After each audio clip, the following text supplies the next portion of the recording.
நமது மெய்ப்பரும் நமது மீட்பரும் நமது ஆண்டவருமாகிய இயேசு கிறிஸ்துவில் பிரியமான உறவுகளே,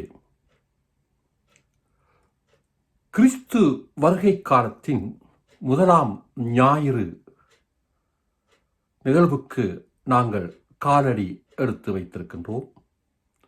இந்த வேளையிலே கிறிஸ்து வருகை பற்றிய சிந்தனையோடு இன்றைய எமது அருளொளி வானொலி நிலையம் நடத்துகின்ற இந்த திருவருகை கால ஞாயிறு பற்றிய சிந்தனைகளை நாம் தொடக்குவோம். திருவருகை காலத்தின் முதலாம் ஞாயிறு இன்று இந்த முதலாவது ஞாயிற்றுக்கிழமையோடு ஆரம்பமாகின்றது.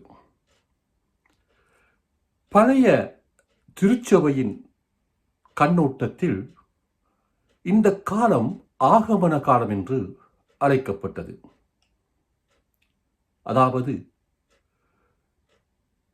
மகிழ்ச்சியோடு காத்திருக்கின்ற கிறிஸ்துவின் வருகைக்காக காத்திருக்கின்ற காலமாக இது கருதப்பட்டது.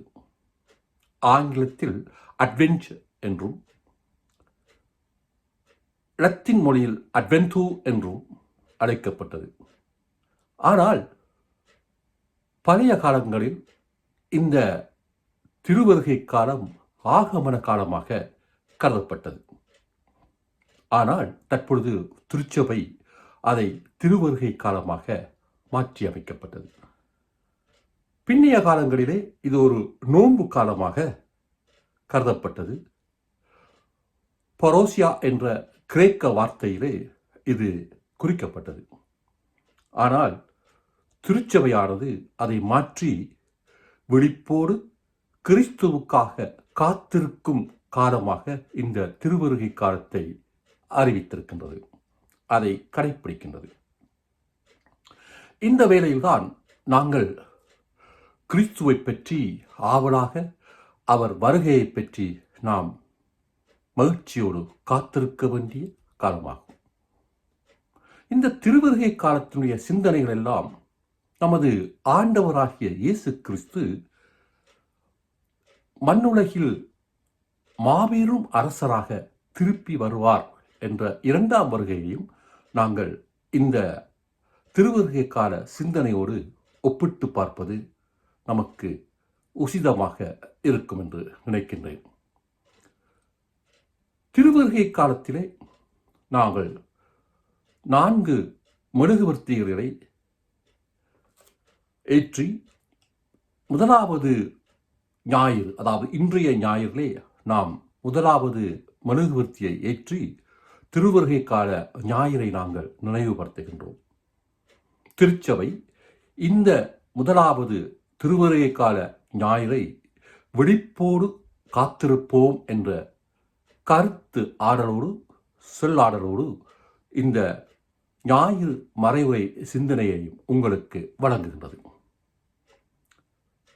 முதலாவது 3, அதாவது ஆபிரகாமினுடைய வழித்தோன்றலை நமக்கு நினைவுபடுத்துவதாகவும், இரண்டாவது மெழுகுதிரி எசையா தீர்க்கதரிசியுடைய தீர்க்க தரிசனத்தை நமக்கு நினைவூட்டுவதாகவும், மூன்றாவது திரி இயேசுவின் வருகையை முன்கூட்டியே அறிவித்த யோவானையும் குறிப்பிடுவதையும், இறுதியான 4வது மெழுகுவர்த்தி புனித மரியாதையும் யோசப்பையும், வளர்ப்பு தந்தை யோசப்பையும் குறிப்பதாக இந்த 4 மெழுகுதிரிகள் இனிவரும் கால ஞாயிறு காலங்களிலே அது ஏற்றப்பட்டு அது நினைவு கூறப்படும். இறுதியாக கிறிஸ்து பிறப்பு விழா நாம் கொண்டாடி மகிழ்வோம். இந்த இன்றைய வாசகத்தை நீங்கள் உற்று பார்த்தால் அதிலே நமக்கு திட்ட தெளிவாக தெரிகின்றது. இஸ்ரவேல் மக்கள் அடிமைத்தனமாக கொண்டு செல்லப்பட்டார்கள். அந்த அடிமைத்தனத்திலிருந்து மீட்டு அவர்களுக்கு மீண்டும் ஒரு நல்ல வாழ்க்கையை கொடுப்பதற்காக நற்செய்தியாக இயேசு கிறிஸ்துவினுடைய வருகையை இங்கு குறிப்பிடுகின்றது. சாலமோன் மன்னன் இஸ்ரவேலின் அரசராக இருந்த பொழுது மாட்சிமையோடு இருந்தார். ஆனால் அவர் நெறிகட்டு முறை தவறி அந்நிய பெண்களை மணந்தபடியினால் கானான் தேசத்தோடு அழைக்கப்பட்ட இஸ்ரவேல் தேசம் இரண்டாக பிரிக்கப்பட்டது. வடக்கு தெற்காக இஸ்ரவேல் ராஜ்யம் பிரிக்கப்பட்டது. வடக்கு பகுதியை ஆண்டவர் அசீரிய படையெடுச்சுக்கு உள்ளாக்கி வடக்கு இஸ்ரவேல் மக்களை அசீரியர்கள் அடிமையிலாக கொண்டு சென்றார்கள். அதன் பின்பு தெற்கு பகுதியில் இருந்த இஸ்ரவேலை பாபிலோனியர்கள் அடிமைப்படுத்தி பாபிலோனியருக்கு இஸ்ரவேல் அடிமையிலாக கொண்டு செல்லப்பட்டார்கள். இந்த அடிமைத்தன வாழ்க்கையிலிருந்து மீண்டும் இஸ்ரவேலுக்கு மக்களை அழைத்து வந்து அவர்களை குடியேறச் செய்து நீதியின் தளிரை அங்கு ஏற்றுவேன் என்று இஸ்ரவேல் மக்களுக்கு வாக்குறுதி கொடுத்தார். அந்த நீதியின் தலையாக தாவீதின் கோத்திரத்திலிருந்து ஒரு புதிய தலைவராக இயேசுவினுடைய வருகையை இங்கு இன்றைய நற்செய்தியில் நாங்கள் குறிப்பிடுவதை நாங்கள் பார்க்கலாம். இன்றைய இந்த சிந்தனை ஓட்டத்தில் நாம் தற்பொழுது இலங்கை நடக்கின்ற அரசியல் நிலவரங்களையும் அரசியல் கலாச்சார மாற்றங்களையும் நாங்கள் தொடர்புபடுத்தி பார்ப்போம். நாம் நமது தகுதியை இழந்தோம், தமிழராகிய தகுதி இழந்தோம், அடிமை வாழ்வு வாழ்ந்து வந்தோம். அதற்கு காரணம் எங்களிடம் இருந்த மானிடத்தன்மையை நாங்கள் மறந்து போனோம்.